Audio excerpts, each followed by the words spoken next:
Namaste. Madam, namaste. Welcome to all of you, and welcome to another session of Ayurveda Talks. We have with us today Dr. Jayanti Ravi IAS, Principal Secretary of Health and Family Welfare, Gujarat. Welcome to you, ma'am. Namaste. It's a pleasure to have you again. Almost a year before, we had a similar discussion in the same forum when you had been one of the first persons to have started utilizing AYUSH for the management of COVID pandemic. And we are proud to see you again here, we are keen to know a lot of things which have happened in Gujarat during this past 1 year. And I know that it has been a very hectic year for you. So we will straight away go into the questions. Just before that, I have a formality to complete. I would like to thank Sri Papeshwar and Sri Kotakal Ayurveda Shala, who had been sponsoring this event for us, and they had been sponsoring all our programs, and we are very thankful to them as well as to all the viewers who have been giving us a lot of support and sending us a lot of questions to ask, important people like you.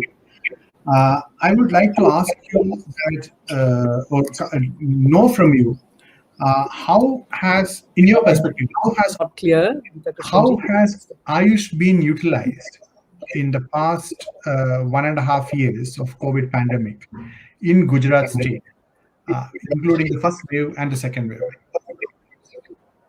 So, first of all, I want to really thank all of you for doing this wonderful initiative of sharing some of the best practices, some of the efforts rather, whether they're best practices or not, time will tell. But I think with a lot of faith, a lot of us are putting in efforts.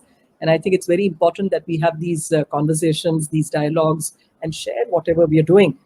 So once again, I'm absolutely, it's a delight to be with all of you today and share almost a year later. So there's a lot that I think many forums, many people, many states have done, and Gujarat too has not been an exception to that. If anything, we take pride in the fact that under the leadership of our Honorable Chief Minister and the Deputy Chief Minister, who also happens to be our Health Minister, and our entire team, and I think the public too, Gujarat, there is a great deal of openness, receptivity to alternative systems, particularly AYUSH, Ayurveda, homeopathy, etc. So we have followed this in a fairly systematic, organized way across the state, both in phase 1 and phase 2. If we look at the preventive interventions that we did in the first phase, Ukara as it is called, also Amrit Pe Ukara. So nearly 12.9 crore doses of this was distributed across the state. And what we also take pride in is that it was not only something propelled and pushed by the state. We found that in a lot of cities, local community organizations, sarpanches, who are the Gram Panchayat leaders in many villages, they would make this early in the morning and then actually distribute it.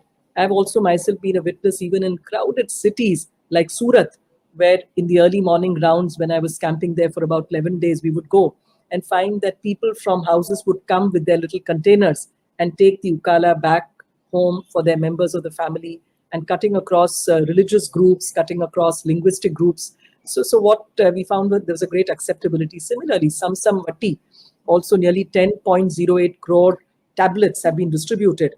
Another thing which is a homeopathic preparation, but which received a lot of support in terms of not only people willing to donate it, but also a large number of people who are willing to consume it. And we have success stories of village after village, where it's as if the entire village was fortified with that kind of protection because of this. We can talk of many villages in different parts. Nearly 6.78 crore doses of arsenicum album was given. And I must appreciate the elected representatives, our own team members, whether it's our AYUSH doctors, NGOs, students, volunteers, sarpanches. So cutting across, their different backgrounds, differences, I think people really accepted. So breaking that mindset of probably having some kind of doubt as to whether Ayurveda would or AYUSH would be useful. And more important, we were able to say that we've moved in the direction of making the mindset, what we in Gujarati refer to as man banana, or even in Hindi. So we were able to, I think, traverse that process of breaking the mindset to making the mindset of people accepting this, having faith, and it became something which got very accepted. This is the preventive measures. Similarly, in the quarantine centers too, we met with a lot of success.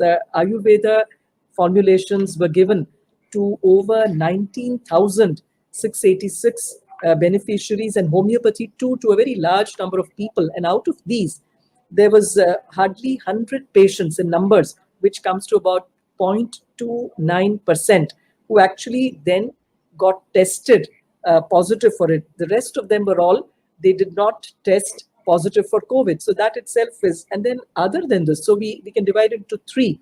One is the complete preventive, quarantine, which is, you can say it is like a quasi. There are people who were exposed to the infection and didn't contract it. And the third is curative intervention. So more than 16,000 patients who were taking treatment in our COVID hospitals were also administered Ayurveda or Ayush treatment as an add-on or an adjunct treatment. And we actually gave, this was also received very positively by a large number of them. And we find that those treated with Ayurveda were about, if we total all the hospitals in the third wave as well together, the number is even more, 24,613 who have been treated with Ayurveda-based interventions, while in the case of homeopathy interventions, if we include all the, and these locations span from the Ahmedabad city 1,200-bed hospital to Sola Hospital, to hospitals in Rajpipla, Surat, Vyara, Chota Udaipur, Sabarkantha. So what I'm saying is it's a very diverse geographical spread. And Ayurveda, nearly 7,164 of the patients who were taking standard treatment, allopathic, were also given this adjunct treatment. And out of this, we found that only 0.33% in the case of homeopathy showed worsening of symptoms while they were taking the traditional allopathic medicine, and this, which means that 99.67% of them actually improved. And we also have a study which I would like to share shortly about the decrease in duration of stay between a control group and a group which was given this. And similarly, in the case of Ayurveda too, about 0.68% were those whose condition deteriorated, 167 of them, which means 99.32% improved after this adjunct treatment. So all these, I think, are very, very overwhelming evidences in support of the fact that Ayush has worked, and there has been a great acceptability. So we're very happy that while COVID has brought a lot of, shall I say, disruptive changes, I think one positive spin-off has been that people's faith in Indian systems of medicine, particularly Ayurveda and homeopathy, the Ayush tradition, and improving their lifestyle, it has definitely given a boost to that. So we must acknowledge that change which has happened in the BC, before COVID times, and post-COVID times. So that is one palpable difference that we see. Thank you, ma'am. Thank you for this big, good overview.